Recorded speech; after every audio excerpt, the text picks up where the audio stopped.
reality is people have very limited choice in formulating them. So if John Mishai, and I believe he is, then Dennis Prager is just another guru spouting pseudo-professional. And so this idea that a country or a family should primarily be held together on the grounds of, right, that we should love our parents or our siblings or our children because we agree with their views on the Constitution, and what best predicts, lifetime outcomes, right? Genetics, right? Nature, not nurture. It's the main how much money people make, how well people perform at school.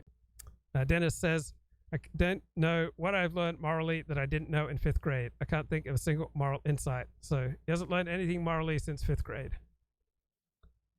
Then it says the word for servant, the word for slave is the same in the Torah, which is why Jews don't like to be servants because they think it is slavery. Did you ever meet a Jewish waiter? Jews don't wait. Jews don't want to serve anybody. Right? That's ridiculous, right? If you're going to make money, you're going to have Dennis realized early on that his own instincts are simply identical to God's Torah. Right? Dennis's instincts and God's instincts are identical.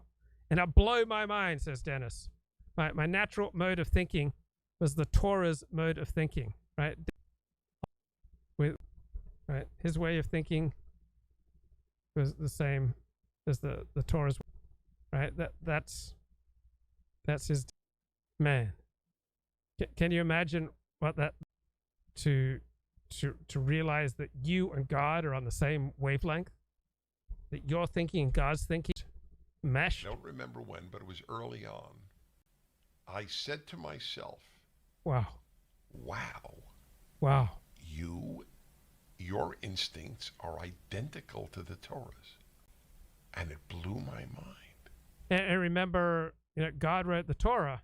So when Dennis says his instincts are identical, saying that his instincts are identical to God, can you imagine what a revelation that would be as a lad to realize that you and God have the same?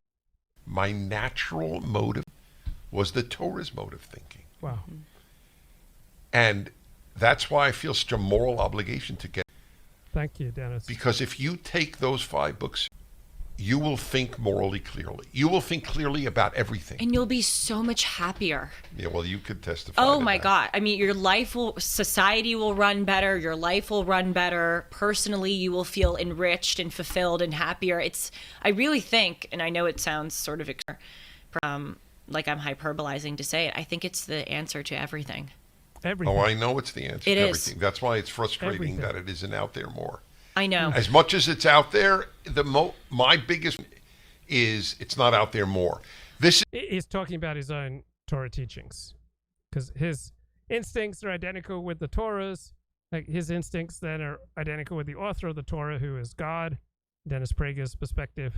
His instincts are identical with God's. He has walked through his life with the identical instincts as the creator and sustainer of the universe.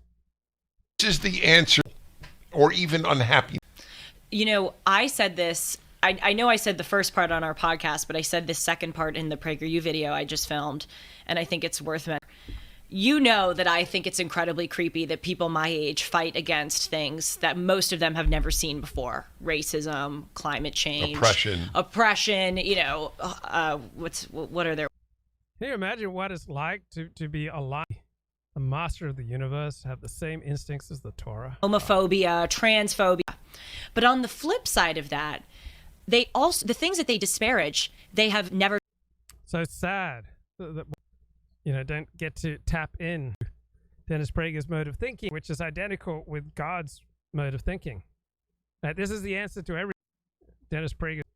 So there are over 1 million Jews in the world, who base their lives on Torah. I don't think anyone seriously could look at them and say, oh, these guys have the answer to everything. I mean, I don't think anyone could look at, Torah Jews and even say, oh, these Jews clearly have the answer to evil and unhappiness. An answer, right? They have, many good things going on, but you're not going to look at Orthodox Jews and say, oh, these guys have the answer to everything, to evil, unhappiness. Dennis says, I don't ever remember meeting cruel religious Jews. And Dennis says it is our task to figure out what is eternal in the Torah without just choosing what we are. Dennis says tribalism is racism. Tribalism is a curse for modernity. I don't like any ethnic neighborhood. I don't think it's the American ideal. If you see another person, you should see another one of God's children. You should not see white or black. All right? It's a very dangerous idea that race and culture are identical. Race is race, culture is culture. Either, guys, we believe we are all God's children and character matters more than skin color. Racism, that people of a certain skin color are inherently different, is not only evil, guys, it's moronic. To divide people by pigmentation, genitals, and money is wrong. We should divide people only by good. And Dennis says that the spread of Christianity is the best hope for. Point number 9 from the Barometer: conspiracy mongering. To gain real insights, real specialized knowledge that nobody else can see. That takes even a lifetime of study. That's not nearly enough for a guru who needs a steady supply of fresh, original content to supply to their followers and justify their status. To be a guru, they must set themselves up not only as uniquely insightful, but to be above and apart from all orthodoxies, including established political and ideological groups. They're encouraged to go beyond heterodoxy, contrarianism, and skepticism into the realm of conspiratorial ideation. The expert consensus, by definition, tends to supply the most reasonable and evidence-based perspectives based on current information. The guru is in a position of needing to provide a strongly contrasting perspective and to supply the arguments that back up their bold claims in a compelling way. This leads them inexorably down the path of bespoke, that means individualized, conspiracy mongering, with an alternative view of events that authoritative sources can't tell you about. Well, so conspiracy theories require a suppressive network to explain away their lack of evidential support, why almost nobody is willing to accept these theories. So gurus are subject to this dilemma. They'll often need recourse to some conspiracy.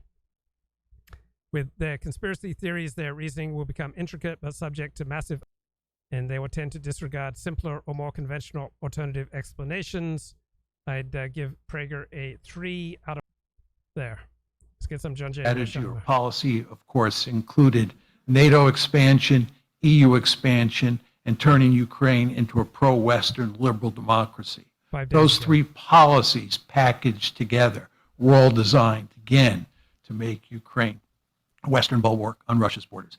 The Russians made it unequivocally clear from 2008 forward that this was unacceptable and that it was not going to happen, and they made it clear that they would destroy Ukraine as a functioning society before they would let it happen. That's the first layer of the existential threat. The second layer of the existential threat comes into play after the war starts. Once the war starts, the United States has to stipulate. So, according to John Mearsheimer, it's obvious that Russia's going to win. They're going to take, whatever parts of Ukraine they want, those parts that are heavily, and those people who are pro-Ukrainian will leave those areas, and those Russians in Ukraine will move to Russia-controlled territory. John Mearsheimer says that America's arming of Ukraine is, a far, far, more colossal blunder even than invading Iraq in 2000.